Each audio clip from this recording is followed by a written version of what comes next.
那我先退出去。不用退。姑姑接着说，我的事儿不用逼着他。您刚才说您一直在查害我娘的凶手。是。小姐过世起，就一直在查。查出具体结果了吗？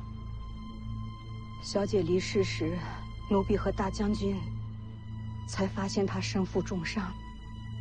可小姐不肯说出害她的凶手是谁。对手太强，娘是怕报仇害了全家。这些年，我一步步排查日子，细算因果，大概能猜出她何时受的伤。当年小姐曾独自进京，她的伤应该就是那会儿留下的。具体什么时候？那时正怀着世子。凶手人在京城，查出是谁了吗？还没有，一点细节都追查不到。可查不到，本身就是个答案。凶手权势滔天，才能在京城抹去所有线索。大将军让我在青城传出你姑父采阴补阳的好色名声。徐骁这什么路数啊？大将军有话让我转告。他说，你不愿用大将军的方式接手北凉。是。那些山匪，世子杀了吗？杀了。换做大将军，他也会动刀杀人，为亡魂复仇。那些山匪是他安排的。是。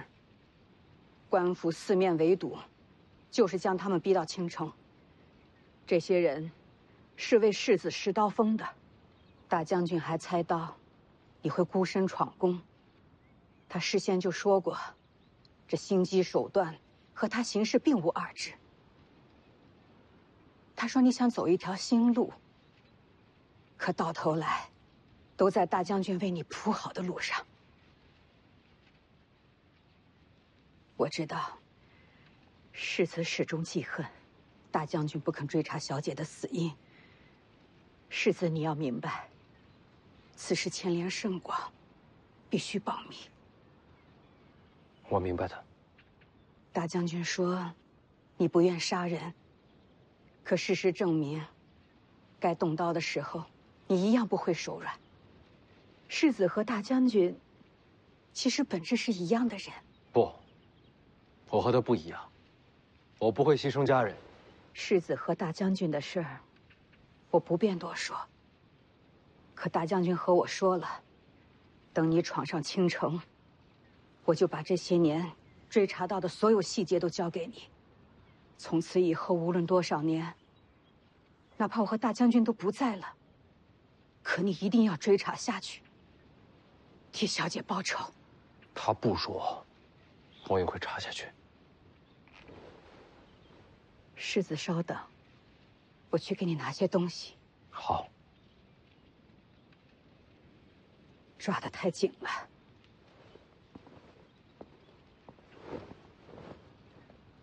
疼吗？不疼。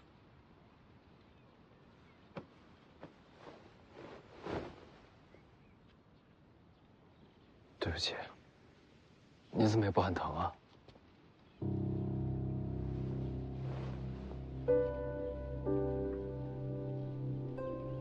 王妃是个好人。记得我刚进王府的时候，既害怕又伤心。是她的温柔，让我缓过了最难的一口气。徐凤年，我愿意和你一起为她报仇。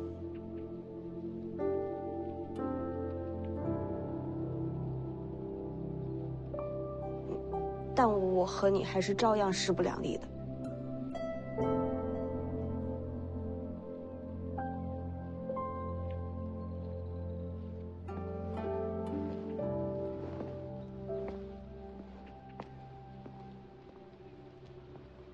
这些年追查凶手，整理出来的东西，都在里边了。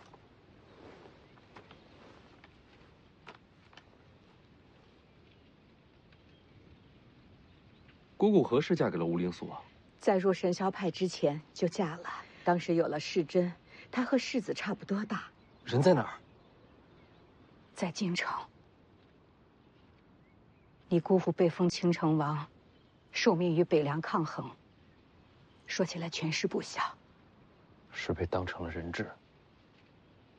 只要我的身份不拆穿，他就没事。得想个办法救他回来。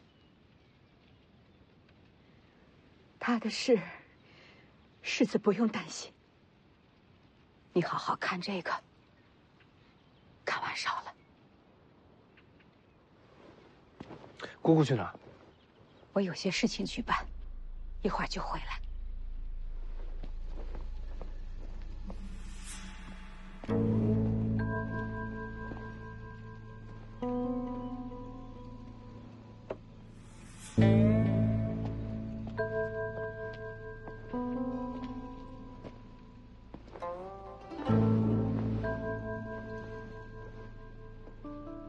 要不你读给我听，还是一字一文？你疯了吧？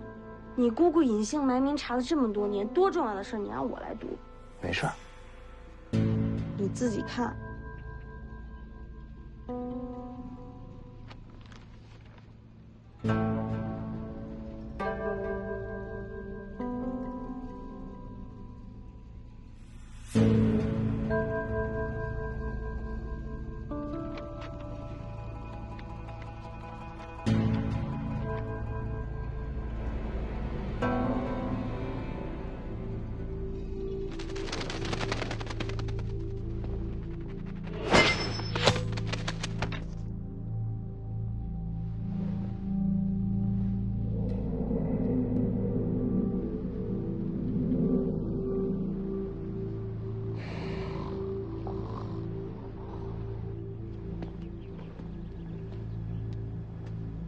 送的什么消息？我们有多久没见到世珍？他一个人在京城，无人可信，随时都有亡命之险。我问你送的什么消息？徐凤年此行细节，这本来就要送去京城的，得让他们知道，徐凤年闯剑阵，京城才会更相信我们的立场。还有呢？还有北凉的军营部署，用这个才能换世珍回来。小姐待我如姐妹，我这条命都是她的。只是一份军营部署，并不牵扯绝密。是谁让你这么做的？我救自己的儿子，不用人教。打世珍最后一次传书回来，你就开始心神不宁。是他叫你这么做的。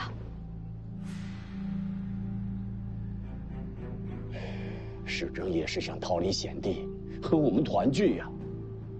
世珍在京城有没有投效皇室？当然没有。那就好。你就不想救他回来？你真的要为北凉献出儿子的命？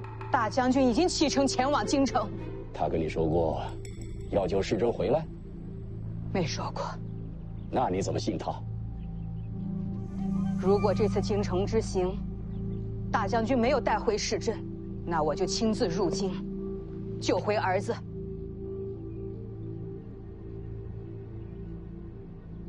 如果你真要把北凉的军情送去京城，那我就只能在小姐的灵前自尽。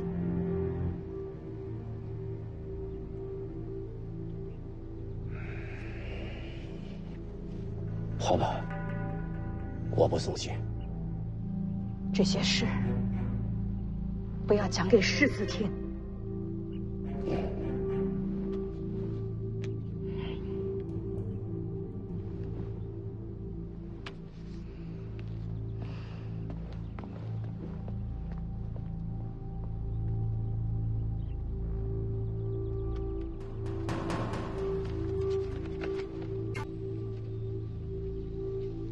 看完了。要害我娘的是黎阳皇室。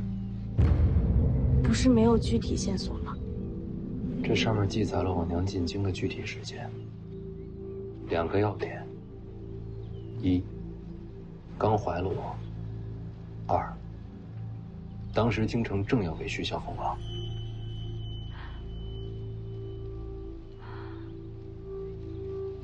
黎阳朝给你爹封王是无奈之举，他扫灭6国，不封王，天下人都会心寒。但黎阳皇室绝不希望北凉大军有一个少主。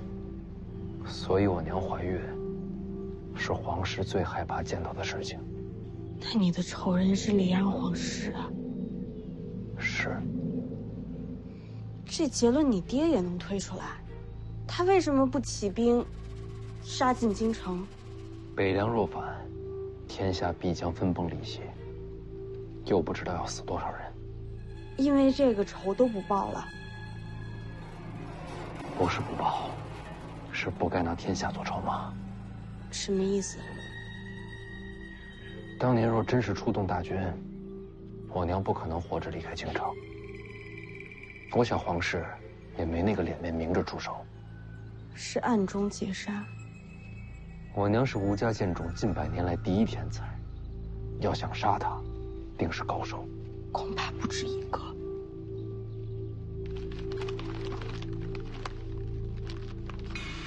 我会把当年伏击过我娘的人一个一个找出来，亲手斩下他们的人头，祭奠我娘。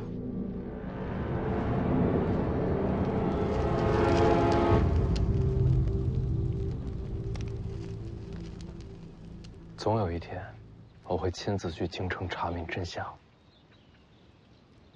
你娘有东西留给你，是什么？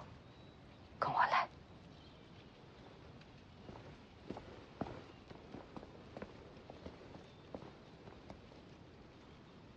我在这儿等你回来。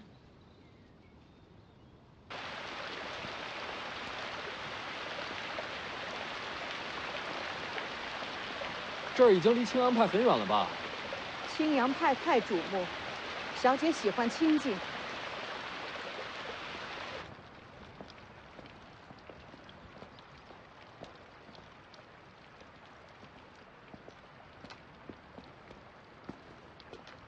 这是什么？我和小姐出自吴家，我知道，吴家剑种曾是天下剑道之宗，早就不是了。李淳刚、邓太阿、剑九黄，天下用剑强者层出不穷。吴家气运上，已然输了半筹。毕竟底子还在。有底子，也有规矩。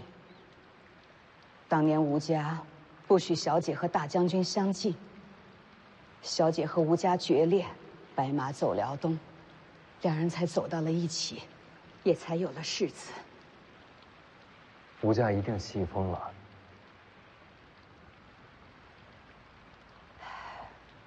吴家人走后，佩剑都要回归剑种。可小姐已被吴家逐出家门，她的剑已经是回不去了。所以我把小姐的佩剑就封在此处。小姐走之前和我说，世子若是选择习武，她的这把佩剑便交给世子。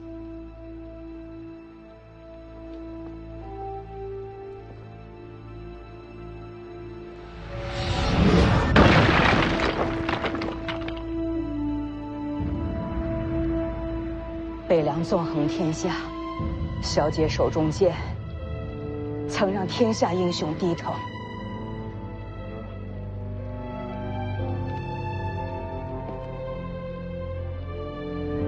小姐还交代，世子若是将来遇到恰巧习剑的好女人，就当是小姐送的聘礼。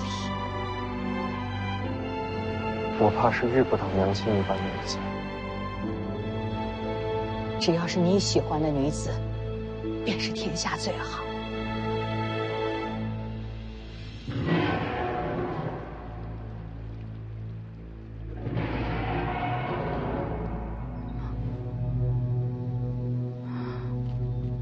山里的大家伙，你就是小雀儿。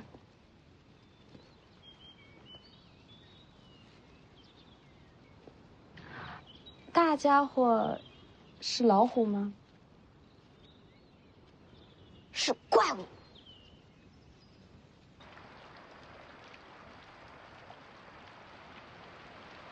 说是怪物也不为过。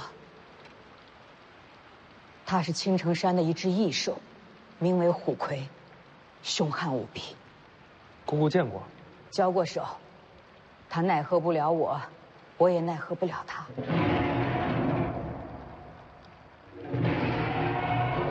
是在争斗。奇怪了，青城山并无野兽能与它对敌。徐凤年，等会儿就回来了。徐哥哥人挺好的，还教我吹叶子。当时我就想过了，有机会要亲自做个媒，给他找个好姻缘。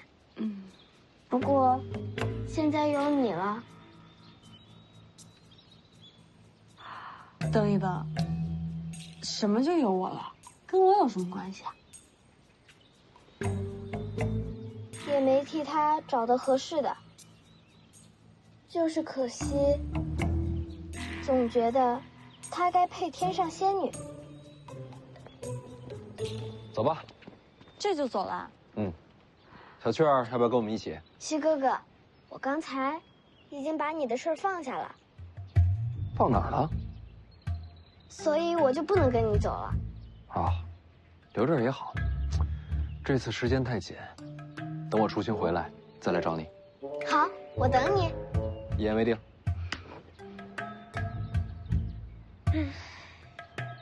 怎么了？我替你可惜，你都不知道，仙女你都错过了，便宜你了。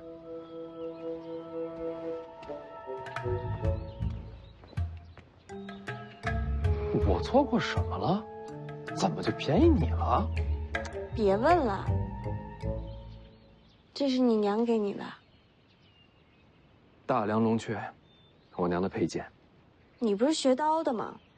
这也是我娘给我将来媳妇儿的聘礼。拿剑做聘礼，有点凶险吧？给。你干嘛？你是我丫鬟啊，你不替我捧剑，还我自己拿着啊？是这意思？不然呢？没不然。你姑姑呢？姑姑不能送我出去，不能泄露我和姑姑的关系，要让天下人觉得我与青阳派为敌。我明白。所以你也不能从大门走。我进青阳派，背个剑匣子出去，说不过去吧？所以呢？所以你从侧门走，从林子里绕到前面山路去，我让马车在拐角等你。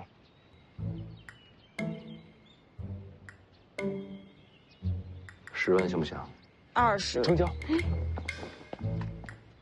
我是不是要少了？不对啊。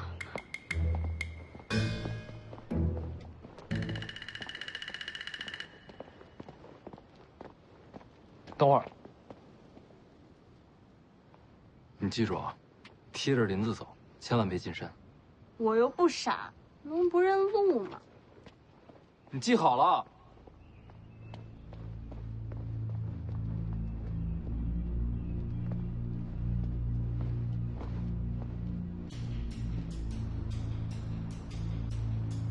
哎，出来了。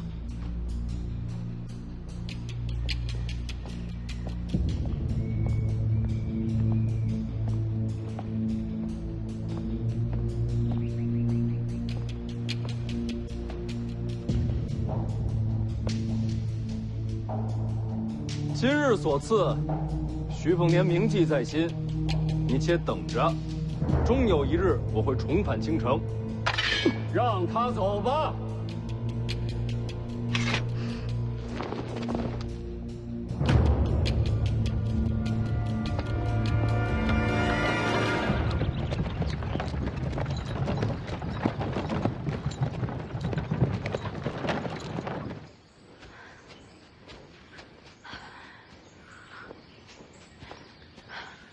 是这边吧？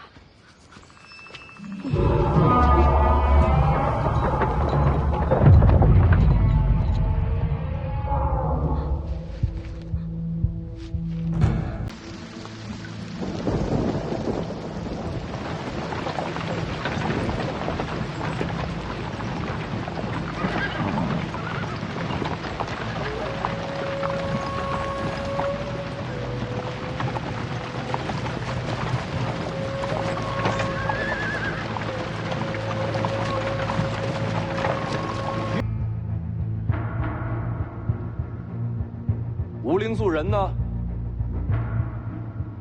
看这石碑，先皇御笔。不管你是何人，下马说话。这字儿也不怎么样。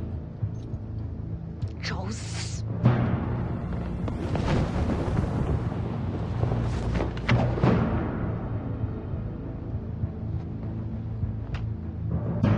布阵！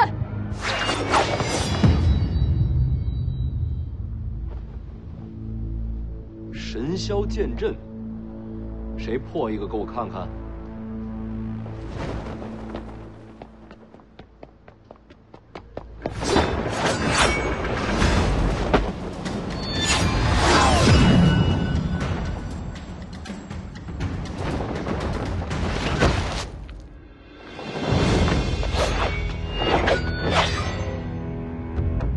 还是换人吧，他可破不了神霄剑阵。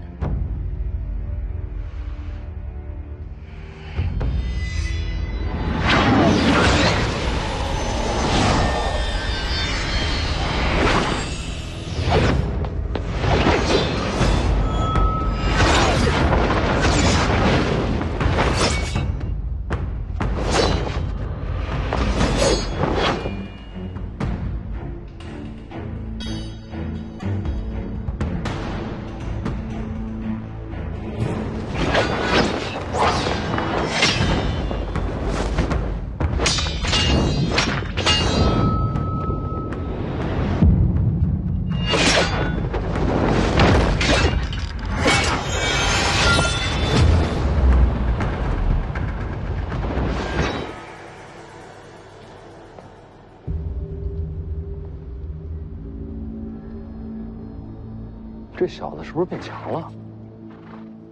用的是赤霞剑诀，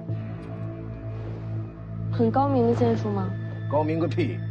靠气血内爆才借来一点力气，用的越多，伤的越深。练这个的都活不久。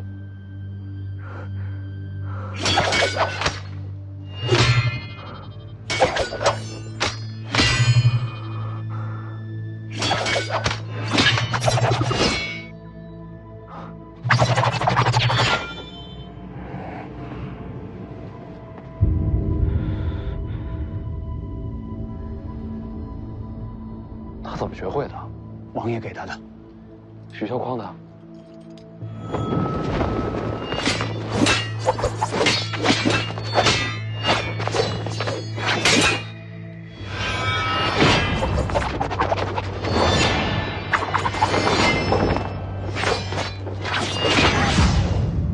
他不知道用这功法会害他自己性命。知道。你真的想好了？此剑法虽然威力很大，但凡是练它的人，死的都很快。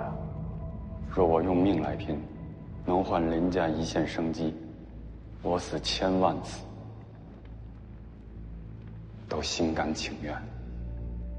给他吧。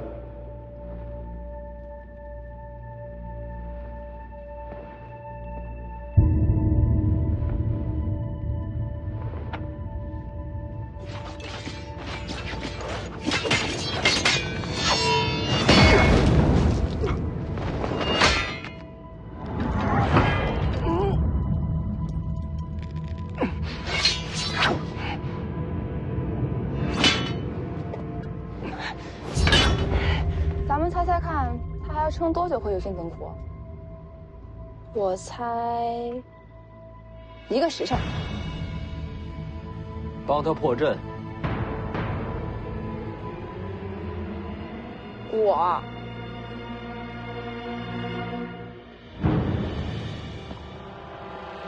世子说什么就是什么。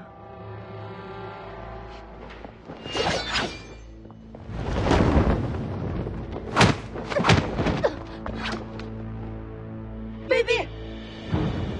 你们这么多人打他一个，还说我们卑鄙，没道理吧？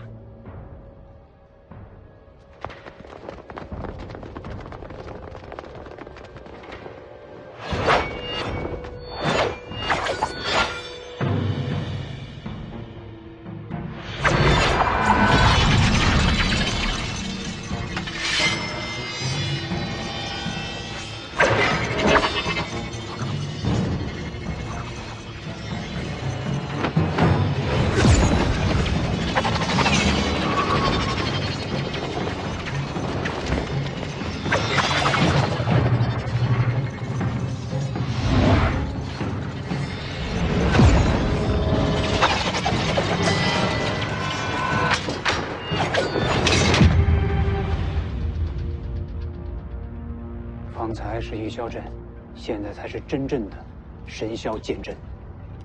很强，唯有李先生出手，方能破阵。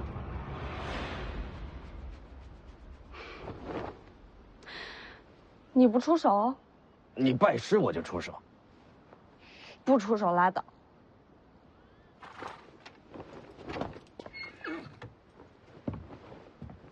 我也试试这剑阵。世子，世子，却莫以身试险。是我惹的祸事，不能躲在一边。我陪世子冲阵。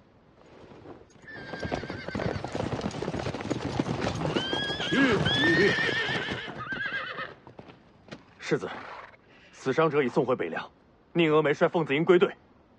来得正好。先皇留下的石碑，天下闻名的神霄剑阵，敢不敢陪我冲个阵？列阵！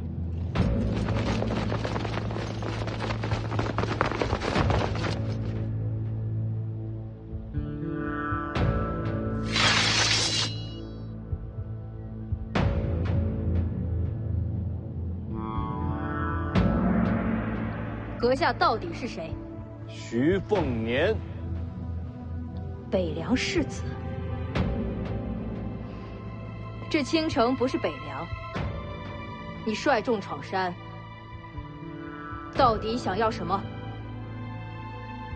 有个叫老孟头的土匪，还有一个叫小雀儿的丫头，再就是和老孟头一块的山贼，有一个算一个，活要见人，死要见尸。没见过，那就没得谈了。徐哥哥，小雀儿，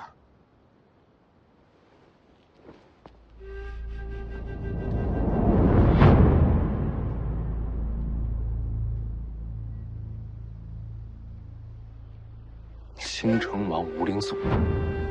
世子远道而来，何不入青城山，观赏山色？好，世子一人入我青城山即可。世子不可。好，我一个人上去。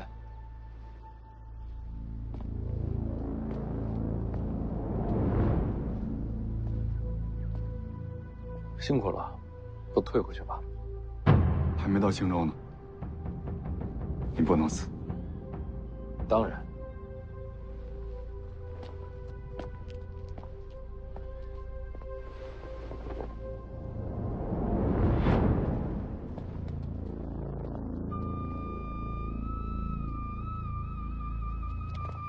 做好准备，如有变故，马踏青阳。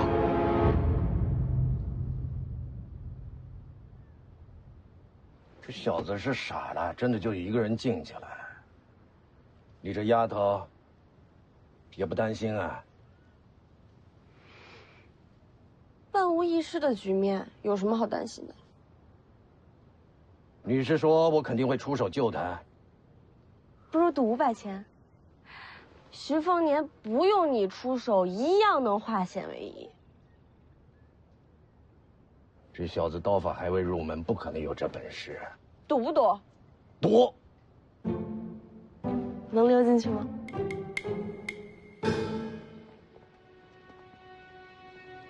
到了。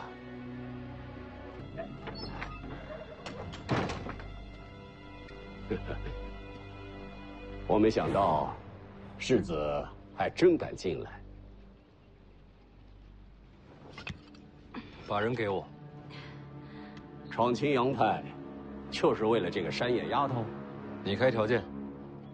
刚才为你闯阵的那一男一女，是你的侍卫吧？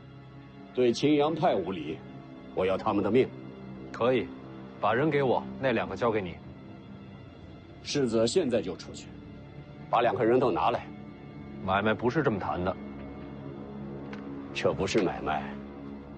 世子入了青城山，命就在我手里，你没得选。这就骗不下去了。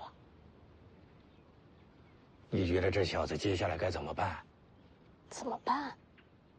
谈不了就打呗。他还敢动手啊？怕什么？现在骑虎难下的是那姓吴的。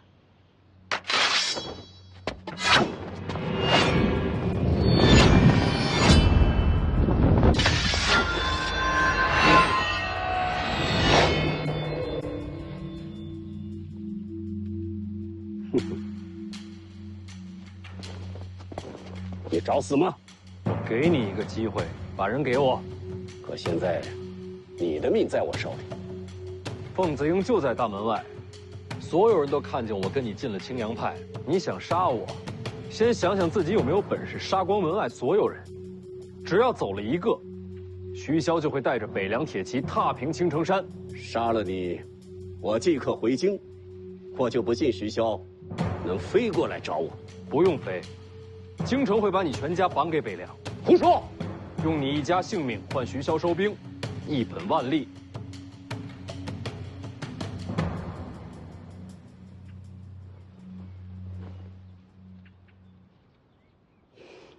你输了。你一早就明白这局面了。这有什么难的？区区一个青阳，怎么敢明面里杀北凉世子？所以徐凤年孤身入山门是有恃无恐。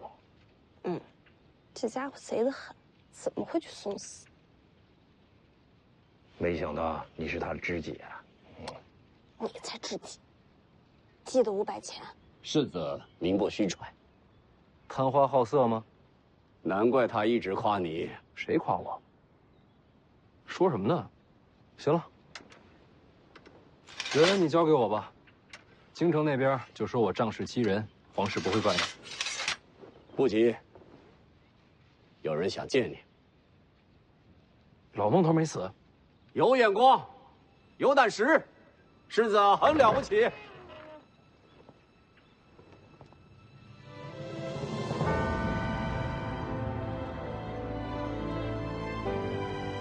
姑姑，凤年，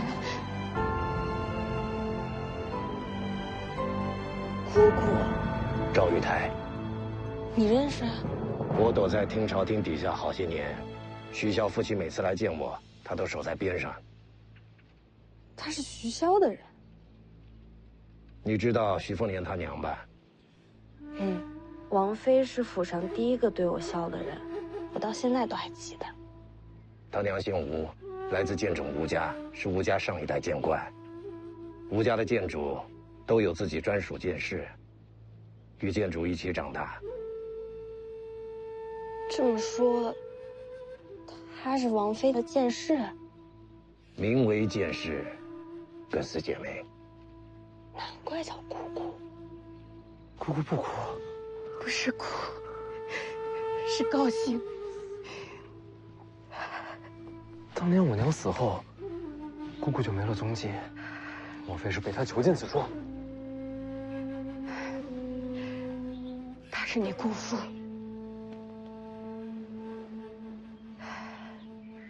那，这是怎么回事啊？当年游历，你和他们相识，你这身份有许多人盯着，你的朋友就是你的弱点和把柄。我把他们带到青阳派，也是为了保护他们。是啊，徐哥哥，这里的人都对我很好。那老孟头去哪儿了？他们都悄悄地送去了北凉辖内，如今有了田地，过得非常的好。师傅说我有天分，如今我也是神霄派弟子了。你拜姑姑为师了？他拜在你姑父门下。可他不是皇室御赐的青城王吗？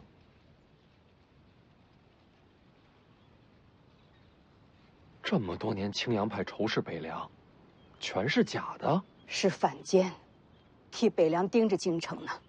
这事徐骁知道？自然知道。你们俩好好聊着，我去周围看看，免得让人瞧见。徐哥哥，我待会儿再来找你。我这些年做的事，稍有疏漏，就会天翻地覆。大将军不敢泄密，也是怕我遇到危险。真是大手笔。青阳派竟是北凉暗线，将来铁骑若出北凉，青城山便是通途，再也掐不住北凉咽喉。不仅仅是青阳派，我真正做的事，比这更重要。还有什么事能比得过这手笔？这些年，我一直在查害了小姐的凶手。啊？谁？世子，快走！姑姑没事，自己人。你家的事我懒得听。你怎么在那儿啊？都怪这老头。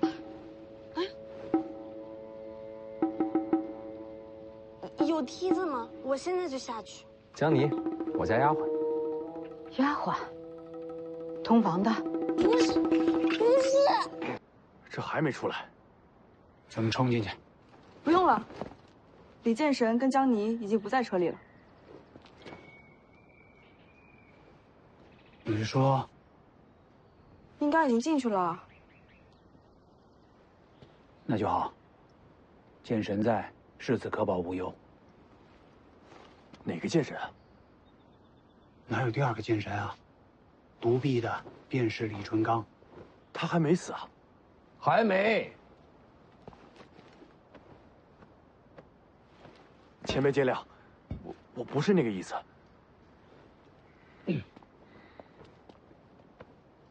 敢问前辈，世子呢？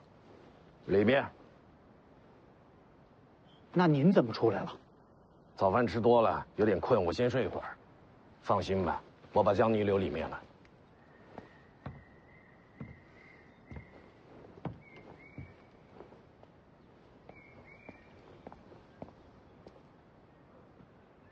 这把江妮留里面有什么用啊？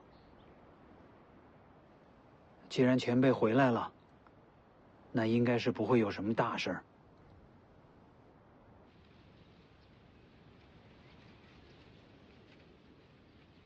世子来过，3年前跟老黄住过这儿。你过得也不容易啊。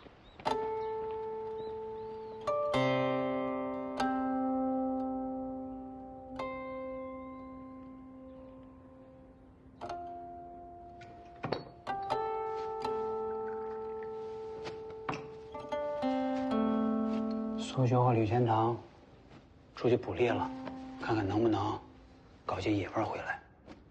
要我说，还是人多好。上回我跟老黄窝在这儿，饿得头都晕了，就没人愿意出去找吃。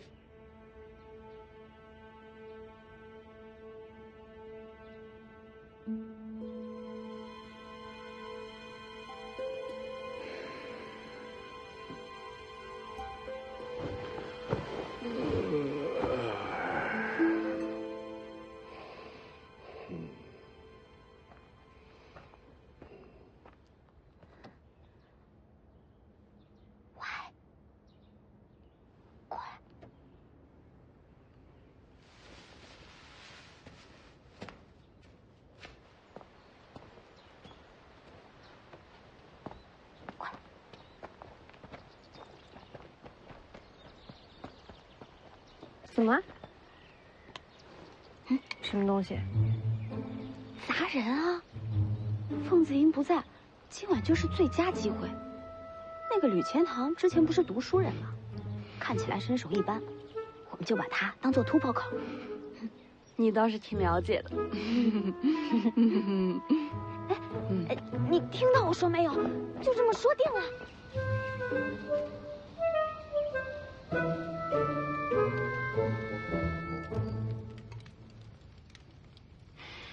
青城山的白果鸡，这都被你们找着了，这下有口福了。世子喜欢就好。雨贤堂呢？在外面呢，说要守着马车，不用搭理他，整天阴着个脸，看着就烦人。哎，我要鸡腿。嘿嘿。哎呦，老黄也喜欢抢鸡腿。建九黄，我只知道他叫老黄，好吃懒做，烤地瓜最在行。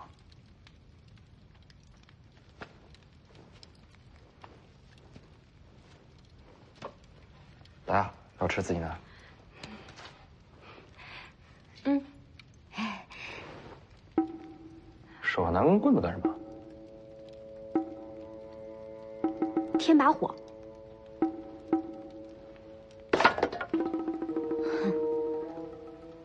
莫名其妙。嗯。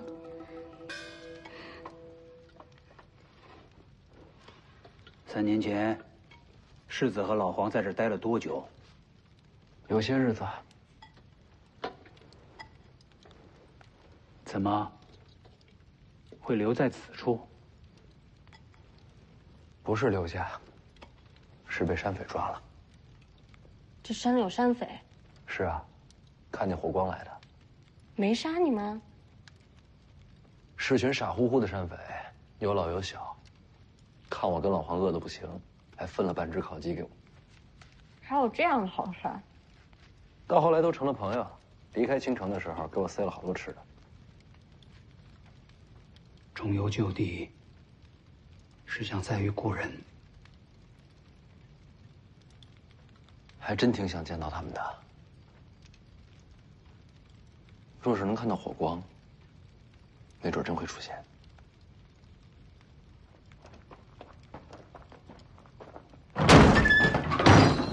把三姐交出来！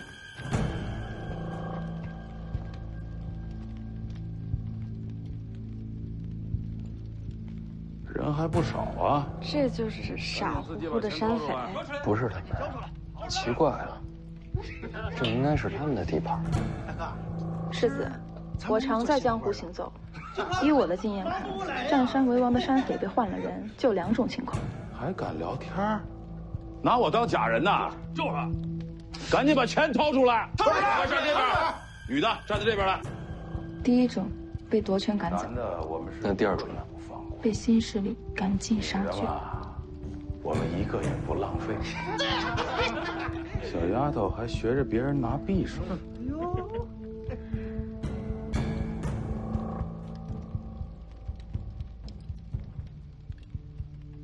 各位大爷，我若是交出这位美人，能否放过我们？反正我们都要死了，能不能再问个事儿？之前的老孟头去哪儿了？哪儿那么多废话？待会儿我先砍的就是你。淑修，世子，一个也别让他逃了。都努力一点哦。给我上！是。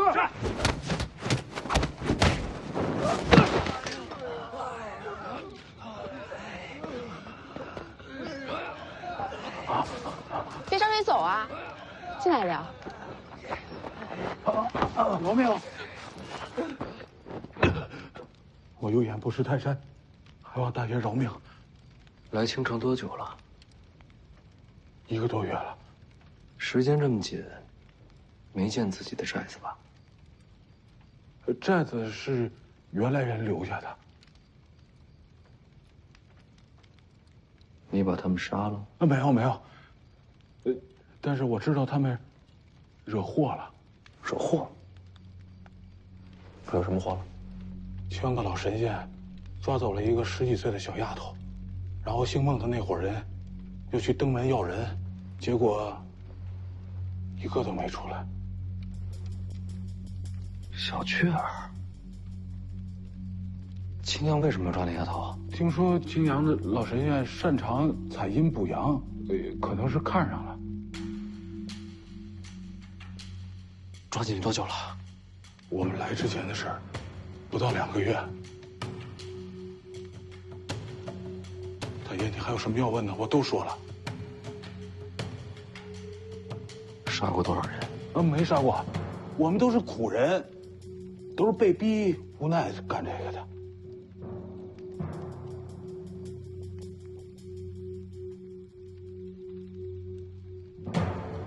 魏爷在，往南不远有个小坡，过了山窝就是寨子，麻烦魏爷帮我看一眼。好。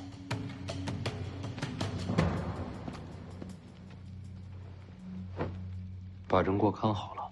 世子放心，一个都跑不了。世子去哪儿？出去走走。一起。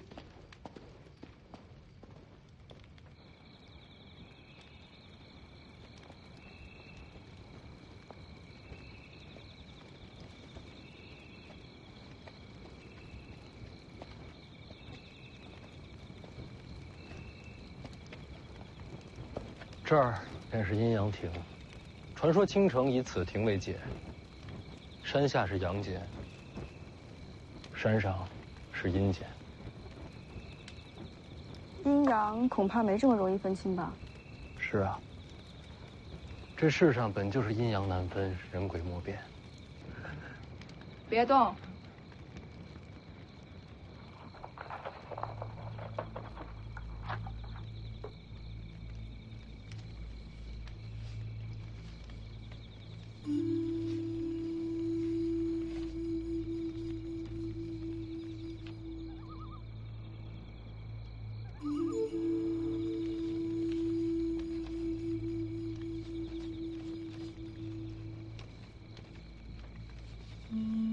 世子，这夜这么暗，世子是如何将山势看得如此细致的？这亭子以前来过，这景色是记下来的。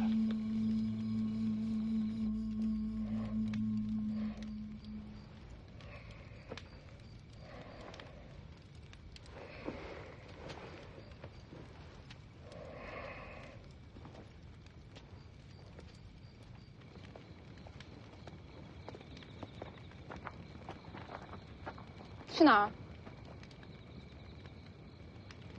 多喝了点水。我怕黑，得找个人陪着。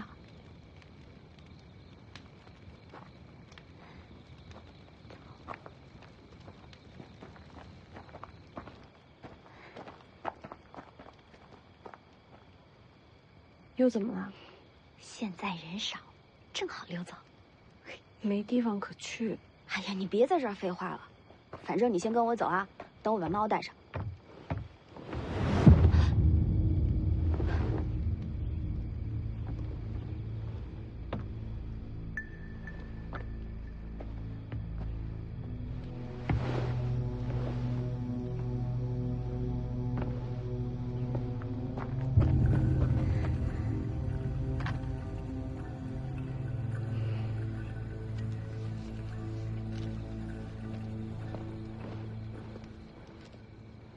世子，您是怎么找过来的？我看见火光，就过来看看。山寨那边怎么样？关了好些女子，都是抢来的，都已经家破人亡了。他没想着报仇吗？想，可是怕。最后，都走了。那些匪徒是宋官吗？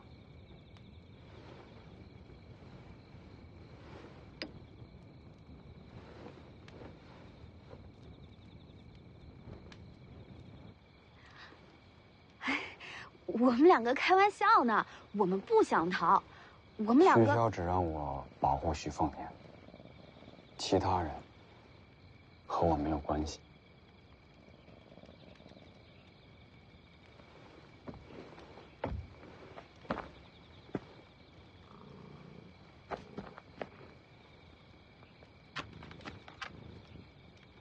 们走吧，我不拦着。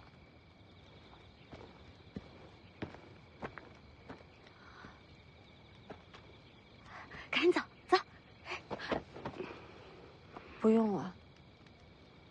北凉离这里不远，我若真跑了，一只信鸽就能把消息送回去。你总得试试吧。没机会，何必徒劳？哎，我。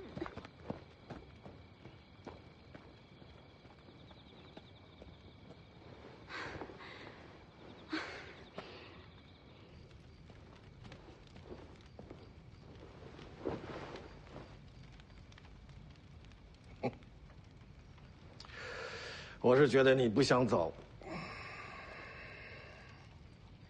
外面说话你能听到？我想听见就能听见。怎么样，小姑娘，要不要跟我学武功啊？有了一身本领，走也好，留也好，都随你心意。不学。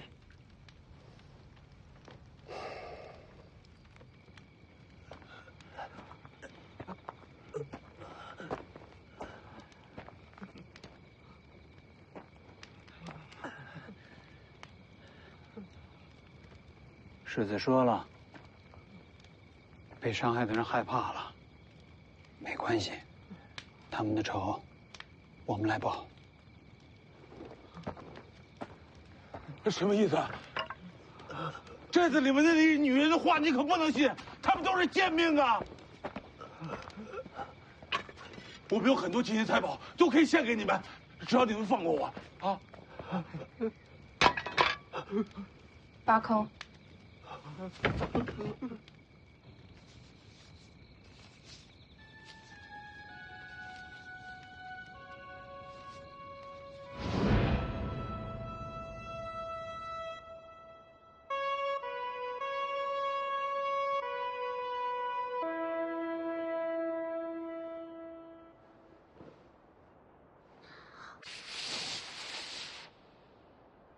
我怎么不行啊？我教你啊。哎，徐哥哥，我就知道你会走的。等教会了你，我再走，好不好？那，你以后要回来看我？一定会来。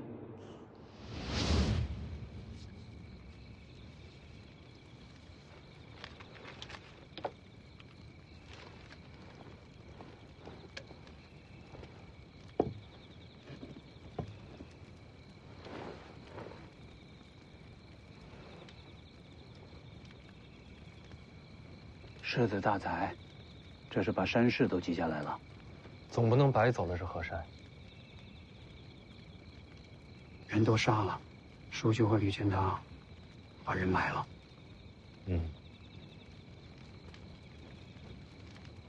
魏爷爷是有话想说。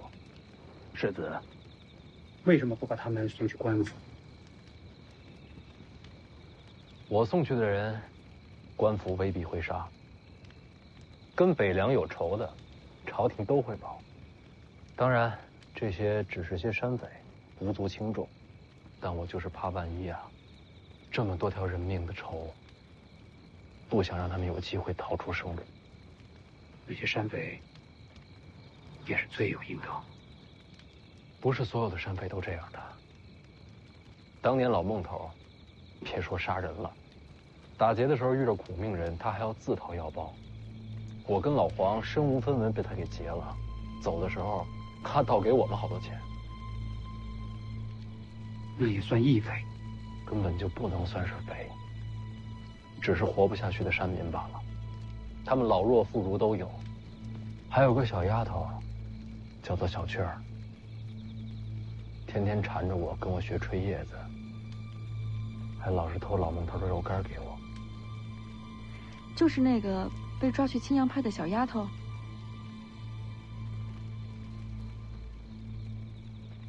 青阳派吴灵素，先帝御赐，青城王名号，自立神霄派，继武陵门派，又是皇室耳目。青城是北凉境外第一关隘，这吴灵素，其实就是暗中监视北凉。我知道，这次路过青城山，本来打算好了，要避开青阳派的。世子做得对，此时正跟朝廷保世袭罔替，就不能和吴灵素起争执。我答应过小雀儿，要回来找他。被抓这么久了，到如今什么都晚了。